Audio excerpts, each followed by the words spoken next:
बस्ती जनपद में भूमाफियाओं के हौसले इस तरह से बुलंद हैं कि माननीय कोर्ट का आदेश भी कोई मायने नहीं रख रहा। स्टे का ऑर्डर होने के बाद भी पुलिस उसका पालन नहीं करवा पा रही, जिसका खामियाजा काश्तकार को उठाना पड़ रहा है।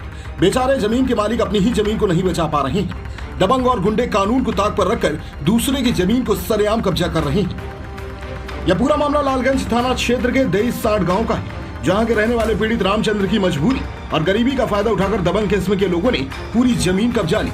पीड़ित रामचंद्र एसडीएम से लेकर पुलिस थाने का चक्कर लगाते लगाते थक गए, मगर उनकी कोई सुनवाई नहीं हुई और पड़ोस में रहने वाले राजेंद्र प्रसाद, दिलीप चौधरी और विवेक चौधरी ने जबरदस्ती जमीन पर निर्माण कार्य करके कब्जा कर लिया। पीड़ित रामचंद्र का कहना है कि गाढ़ा संख्या 812 उनकी बेनाम शुदा जमीन है, जिसमें कुल 8 बिस्वा जमीन है। बंटवारे के बाद उनके भाई महेंद्र वर्मा को 4 बिस्वा मिल गई है और 4 बिस्वा पर उनका अधिकार है।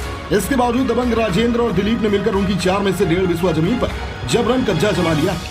शिकायतकर्ता रामचंद्र पूरे परिवार के साथ मुंबई में रहते हैं और उनकी पैतृक संपत्ति बस्ती जिले में है और इसी बात का फायदा उठाकर उनके हिस्से की जमीन को कब्जा कर लिया गया।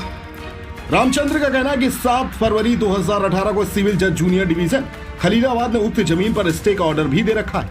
फिर भी कोर्ट के आदेश को मखौल उड़ाते हुए दबंगों ने पुलिस के सह पर उनकी जमीन पर निर्माण कार्य कर लिया। इतना ही नहीं, पीड़ित की तरफ से उक्त जमीन की कोर्ट के माध्यम से पैमाइश का आदेश कराया है, मगर अभी तक यह कार्यवाही भी रुकी हुई। कुल मिलाकर पीड़ित रामचंद्र न्याय की गुहार के लिए दर-दर के लिए भटकने को मजबूर हैं। कोर्ट का आदेश कोई मान नहीं रहा।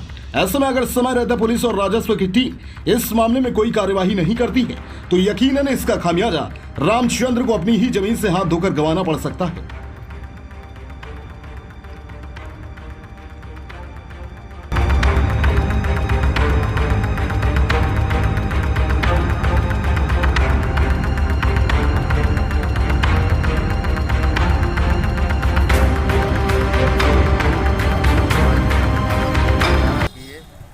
बिस्सा ज़मीन था, हम लोग आधा आधा का हिस्सा बांट करके लिए। भाई ने आधा बनवाया और आधा हमारा ज़मीन खाली था। हमने जब बनवाने गए तो उसी दौरान एक जो है बदमाश आया और बोला हमारा भी इसी में है। उसने ज़बरदस्ती हमको थप्पड़ मार करके और भगा दिया। हमने स्टे किया और स्टे करके काम रुकवा दिया। 1 साल तक काम बंद था। उसके दौरान कोरोना काल में हम बच्चों लोग में चले गए बाहर। उसी दौरान उसने कोरोना काल में एक सिलाब जोन में रातों दिन काम करवा करके और पूरा कर लिया। उसके बाद फिर हमने आया और ऑर्डर लेकर के, आदेश लेकर के डीएम का, एसपी का, सभी का,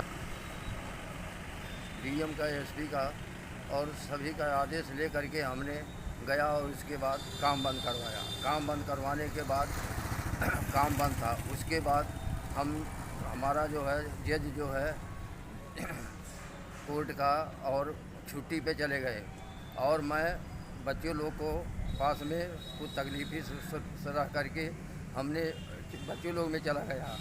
उसी दौरान उसने फिर से दूसरा माला रातों दिन काम करवा करके और काम चालू किया। हमने आया आदेश लेकर के, एसडीएम का आदेश लेकर के गया थाने में।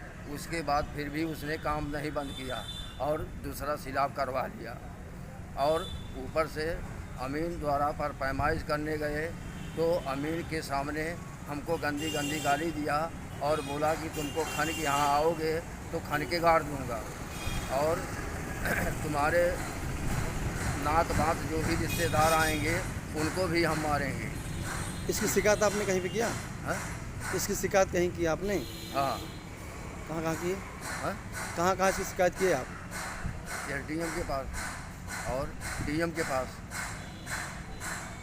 और क्या आश्वासन मिला? तहसीलदार के पास सभी का आदेश लेकर के हमने गया। उसके बावजूद भी थाना जो है हमारा कोई सुनवाई नहीं किया और काम चालू रखा और अभी तक काम चालू ही रखा है और बोल दिया यहाँ आओगे तो तुमको जिंदा गाड़ दूँगा। सरकार हम